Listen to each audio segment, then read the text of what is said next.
نوجوانوں، آرام پسندی تھوڑی کم کرو. ہر وقت لیٹنا، ہر وقت آرام تلاش کرنا، یہ کمزور کر دیتا ہے جوانوں. لقد خلقنا الانسان فی کبد، ہم نے انسان کو مشقت میں رہتا ہوا پیدا کیا. میں نے ابھی دوستوں سے کہا ہے، پھر آپ کی خدمت میں عرض کرتا ہوں، رات ہو گئی ہے تقریباً 11 گھنٹے کی. 7 بجے عشاء ہوتی ہے اور 6 بجے کے بعد ہی عموماً سب جگہوں پہ فجر کی نماز ہوتی ہے، تو 11 گھنٹے کی رات بنتی. بہت زیادہ بھی ڈاکٹر کہتا ہے کوئی سوئے تو 8 گھنٹے سو لے، نیند پوری ہے. اگر عشاء کے بعد موبائل کرو جلدی بند، تو ذرا سحری میں اٹھو، بندہ ہو جوان اور اٹھ کے پڑھے تہجد، تو مزہ نہیں آ جاتا. اور جو سحری کے وقت دعا کا مزہ ہے، جو دعا کی لذت ہے، نبی کریم علیہ السلام نے صبح صبح سیدہ پاک کو آواز دے کے کہا، یہ ہماری تعلیم کے لیے، فرمایا اٹھو، یہ رب کریم سے سوال کرنے کا وقت ہے. پچھلی راتی رحمت رب دی کرے بلند آوازہ، او بخشش منگن والے کارن کھلا جے دروازہ. لیکن ہمارا مسئلہ یہ ہے کہ جس ٹائم جاگنا ہے اس ٹائم سوتے ہیں، جس ٹائم سونا ہے اس ٹائم. ایک گزارش تو یہ ہے کہ کوشش کریں ان راتوں میں تو کم از کم تہجد پڑھی جائے، اور یہ کوشش کر کے دیکھیں مزہ آئے گا. اور پھر ادھر ادھر لوگوں کو دکھ بتانے کی بچائے نا، جب تہجد کی 2 رکعتیں پڑھ لے تو سارا اپنے رب کی بارگاہ میں عرض کر دے، بوجھ بھی ہلکا ہوگا دل کا، راز بھی رکھا جائے گا اور کرم بھی ہو جائے گا. اور دوسری گزارش یہ ہے کہ سرکار دو عالم علیہ السلام نے نوجوانوں سے کہا تھا، جوانوں یعنی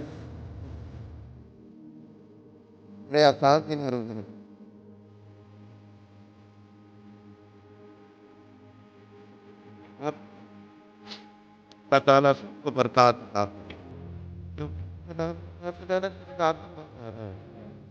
آپ بھائیوں کے ساتھ میں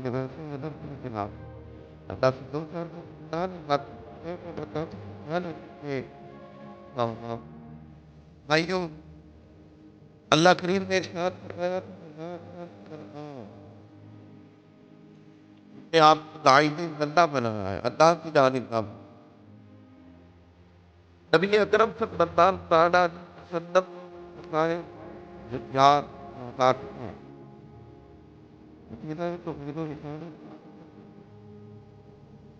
اتنے جاندار اور اتنے ہے کہ بندہ مومن کی طاقتور کرتے. اب دیکھیے عرب کے لوگ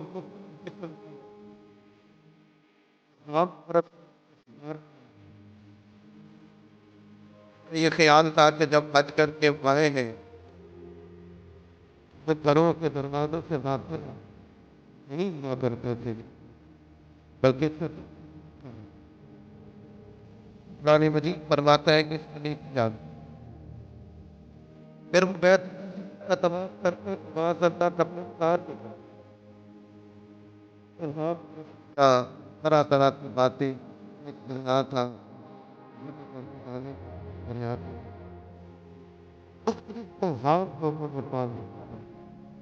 آج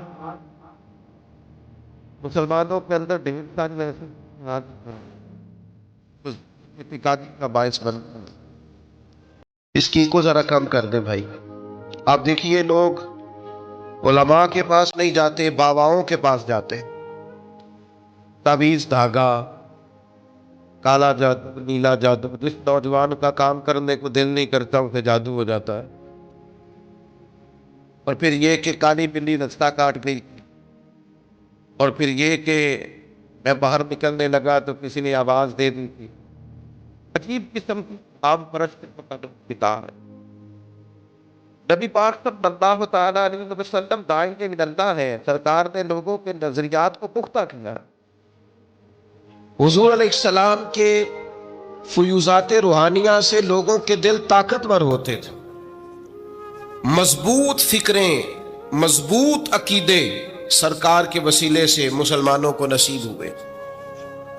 ہم جیسے جیسے دیکھیں نا تصوف اور طریق میں آپ کو عرض کروں، صوفیہ کرام کا اصل موضوع عقیدہ توحید ہے، اصل موضوع ان کا ہے.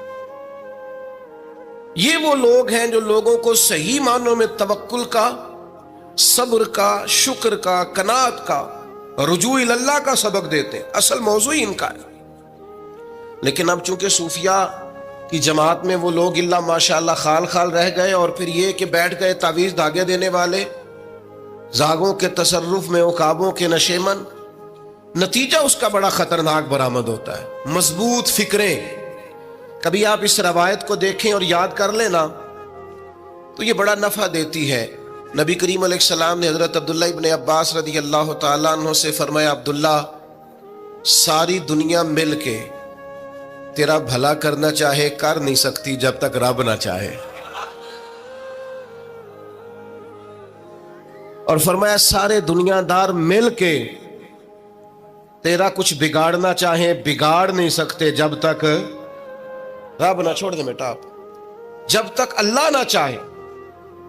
تو پھر رجوع تو اللہ کی جانب کرنا چاہیے. نبی اکرم صلی اللہ تعالی علیہ وسلم نے اپنی امت کو توانائی اس بات سے دی کہ اللہ ہمارے ساتھ ہے. آپ دیکھیے فکری تندرستی کتنی زیادہ ہے کہ 1000 کے مقابلے میں 313 لوگ ہیں. نہ اسلحہ پورا ہے، نہ گھوڑے پورے ہیں، نہ خوراک پوری ہے، لیکن وہ میدانوں میں اس طرح لڑے ہیں کہ 1000 کو بھاگنے پر مجبور کر دیا. وہ ابو جہل نے جب کہا نا جاسوسوں سے کہ جاؤ پتہ کر کے آؤ، تو انہوں نے آ کے کہا وہ تو 313 لوگ ہیں، بچے بھی ہیں، بوڑھے بھی ہیں، چیز کوئی نہیں پاس. تو ابو جہل کہنے لگا پھر تو انہیں گھوڑوں کی پشتوں پر باندھ کے مکے لے جائیں گے، وہاں جا کے دیکھیں گے کیا کرنا ہے. تو جاسوس کہنے لگا سردار اگلی بات بھی سننا، ہے تو 313 لیکن جان ہتھیلی پہ رکھ کے آئے. جس کے خیمے کے پاس سے گزرے ہیں شہادت کی دعا مانگتے دیکھا ہے. ان کی آنکھوں سے چمکتی ہوئی روشنی اور ان کے لفظوں سے پھوٹتا ہوا ولولہ اور ان کی آوازوں سے نکلتا ہوا دبدبا کسی جگہ بھی انہیں کمزور نہیں ہونے دیتا. ان کے اندر کہیں بھی کوئی کمزوری نہیں آنے دیتا.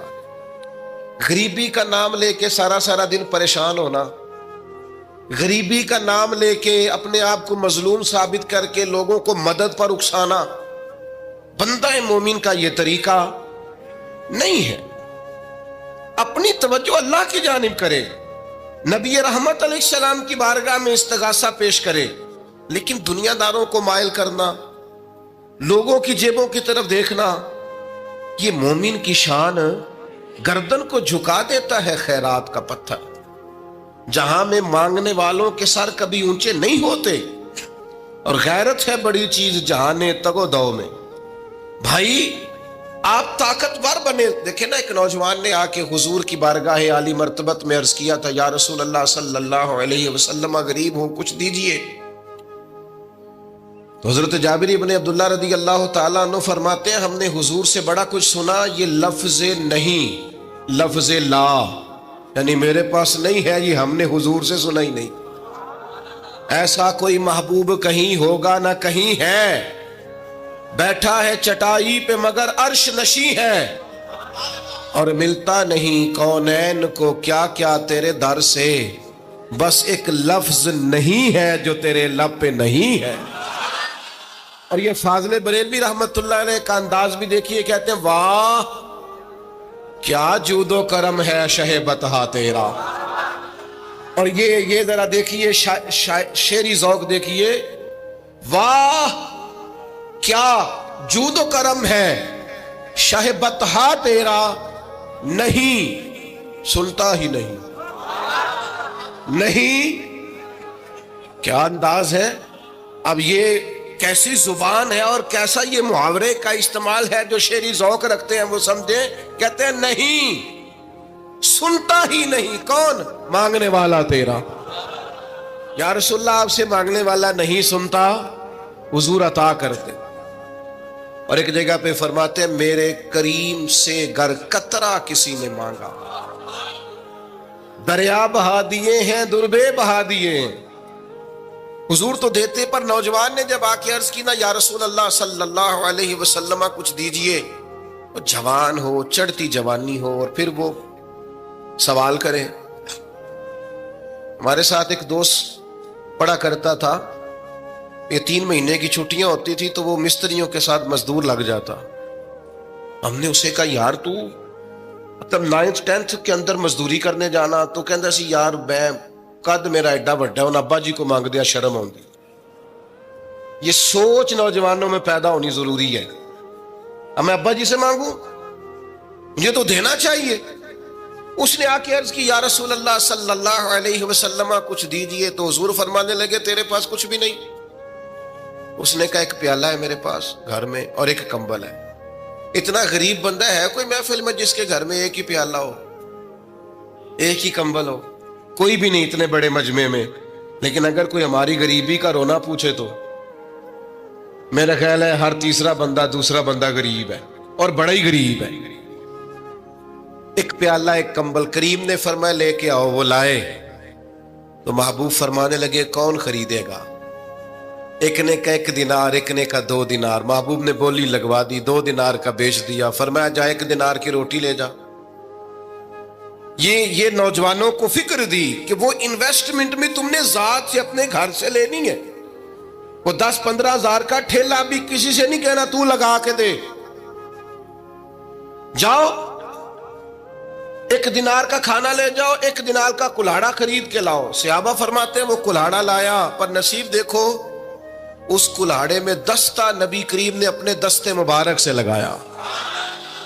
فرمایا جا جنگل میں جا کے لکڑیاں کاٹ اور بیچ, کھا بھی اور کھلا بھی, پی بھی اور پلا بھی, 10 دن مجھے نظر نہ آنا. یارو یہ کیا بات ہوئی؟ مایوس رہنا, کمزور رہنا, فلانے نے میرے ساتھ تعاون نہیں کیا تو میں پیچھے رہ گیا, فلانے نے ہاتھ نہیں پکڑا. تو اپنی دنیا آپ پیدا کر, اگر زندوں میں خود جد و جہد کر, میدان میں اتر, ہمت کر. حضرت حسن بصری رحمت اللہ علیہ کے پاس ایک نوجوان نے آ کے عرض کی حضور بس آج کے بعد میں نے کام نہیں کرنا. فرمایا تمہیں کیا ہوا ہے؟ کہنے لگا آج میں نے عجیب منظر دیکھا ہے. میں نے دیکھا ہے کہ ایک شیر نے شکار کیا بکرے کا, آدھا کھایا ہے, آدھا منہ میں پکڑ کے پہاڑی پہ چڑھ گیا. وہاں ایک نابینا لومڑی بیٹھی تھی, باقی کا اس نے اسے کھلایا ہے. تو حضور میں یہ سمجھ گیا ہوں کہ جو رب اس نابینا لومڑی کے لیے بندوبست کرتا میرے لیے بھی کرے گا, لہذا میں نے کام نہیں کرنا. حضرت حسن بصری بڑا مسکرائے, فرمانے لگے کہانی میں کردار تو نے 2 دیکھے, ایک شیر ایک لومڑی. فرمانے لگے کیا بات ہے تیری, تو نے لومڑی بننے کا پروگرام بنایا, شیر بننے کا کیوں نہیں بنایا؟ تو شیر بننا, شکار کر, خود بھی کھا دوسروں کو بھی کھلا. یہ کیا بات ہوئی؟ امت کے جوان فائلیں لیے دفتروں کے چکر لگاتے اور اپنی بغل میں کاغذات لیے امبیسیوں کے پھیرے کاٹتے اور ایجنٹوں سے سوال کرتے کہ مجھے ملک سے باہر جانا ہے, کیا طریقہ ہے؟ یہاں رہ کے بھی محنت ہو سکتی ہے, اپنی مٹی پہ چلنے کا سلیقہ سیکھو. سنگ مرمر پہ چلو گے تو پھسل جاؤ گے. دوستو سنو, میرے کریم نے فرمایا جا لکڑیاں. ایک پیشہ برا ہے میرے بھائیوں, ایک پیشہ, وہ ہے کسی کے آگے ہاتھ پھیلانا. باقی دنیا میں کوئی پیشہ برا جو ٹھیلا لگاتا ہے اور مالٹے بیچتا ہے اور سیب بیچتا ہے, بڑا عزت والا آدمی. یہ شارٹ کٹ چھوڑ دو, دوسروں پہ بھروسہ کرنا چھوڑ دو. وہ شاعر ایک بیٹھا تھا نا, شاعر مجھ سے ناراض نہ ہو جائیں, تو کئی دفعہ وہ شعر و شاعری میں بھی ان کی حالت بڑی خستہ ہو جاتی ہے. جن دنوں لوگ پتلے کپڑے پہنتے ہیں, بعض شاعروں نے ان دنوں میں بھی موٹی چادر لی ہوئی ہوتی ہے. تو ایک جگہ بیچارہ بیٹھا تھا کونے میں, اللہ ماشاءاللہ سب کی بات نہیں, تو حالت ایسی خستہ تھی. ایک بندہ 5 روپے پھینک گیا, تو تھا خوددار, بڑی تکلیف کو اٹھا اپنے پیسے. تو اس نے کہا آپ کی حالت بتا رہی ہے, آپ کو ضرورت ہے. اس نے کہا ضرورت پڑی تو اللہ رسول سے مانگوں گا, تیرے سے کیوں مانگوں گا؟ شعر بڑا قیمتی کہا. اس نے کہا یہ آرزوئے کرم اور میں آپ سے کروں, یہ آرزوئے کرم اور میں آپ سے کروں, یہ بھیک اس کو دیجئے جس کا خدا نہ ہو. میں تو وارث ہے میرے اللہ رسول, میں کو لاوارث ہوں کہ تیرے سے مانگتا پھروں؟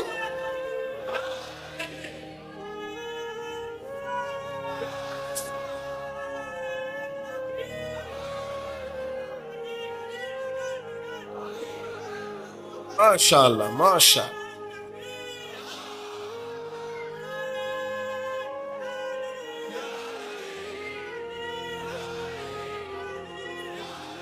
بس ہم سمجھے ہماری قیمت وصول ہو گئی. اگر خودداری پر نوجوان نعرے لگانے لگ گئے تو پھر تو بات بن گئی. لگتا ہے محنت کا ارادہ بن گیا ہے. انشاءاللہ تعالی کشکول ٹوٹنے کا ٹائم آ گیا ہے. کرم کی برکھا برسے گی. یہی ملت کا جوان قیادت کرے گا.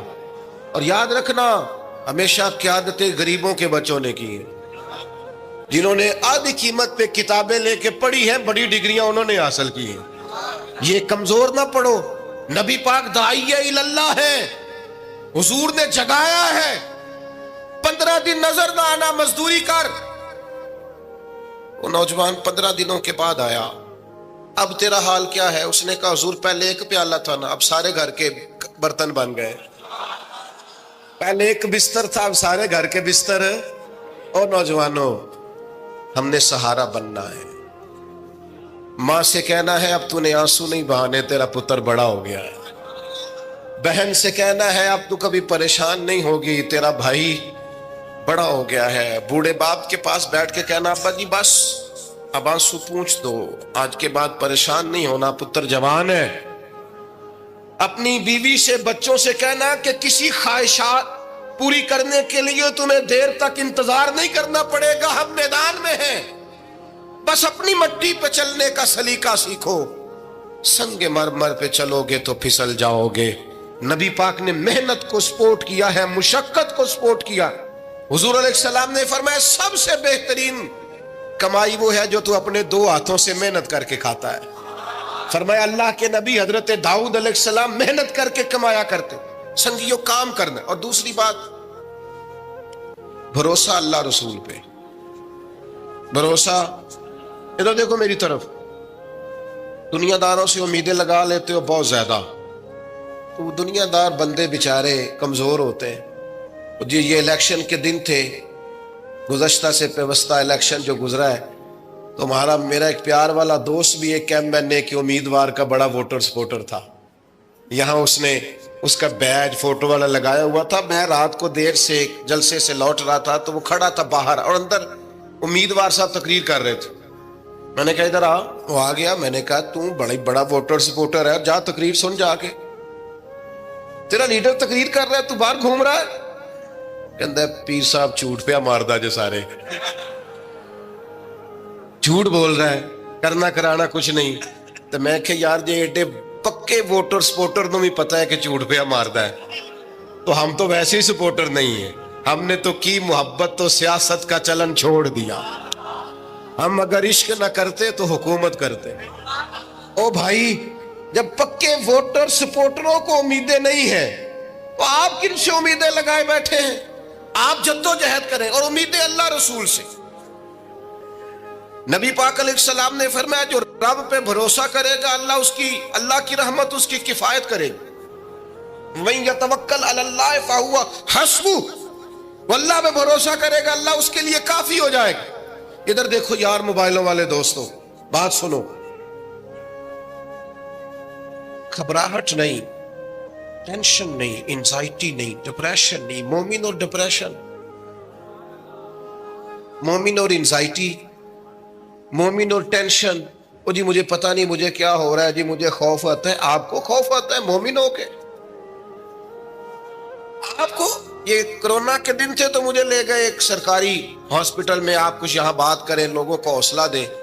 تو ایک ڈاکٹر صاحب مجھ سے کہنے لگے جی مجھے نہ تنگ جگہ بڑی گھٹن ہوتی ہے, تو موت سے بڑا ڈر آتا ہے, قبر تو بڑی تنگ ہوتی ہے. میں نے کہا ڈاکٹر صاحب کچھ بھی. کہنے لگے سانس ہی نہیں آتا, چاروں جانب سے بند ہے. تو میں نے کہا بچہ بھی تو ماں کے پیٹ میں سانس لیتا ہے نا.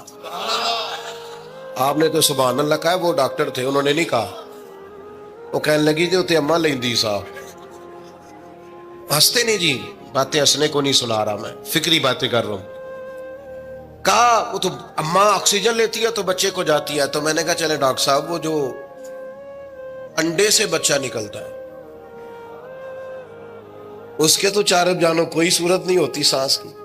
تو مجھے کہنے لگے آپ کہنا کیا چاہتے ہیں؟ میں نے کہا میں یہ کہنا چاہتا ہوں قبر کی 2 حالتیں ہیں. قبر دوزخ کے گڑھوں میں سے گڑھا بھی ہے, اور جنت کے باغوں میں سے باغ بھی ہے.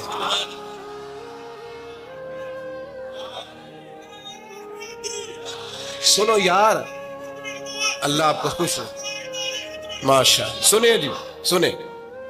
میں نے کہا اگر کسی کا یہ ذہن بن جائے کہ مرنے کے بعد میں نے باغ میں جانا ہے، 1 منٹ کے لیے سوچو نا یار. یعنی ادھر قبر بند ہوئی تو نیچے باغ، اور باغ بھی معمولی نہیں، جنت کے باغوں میں سے باغ.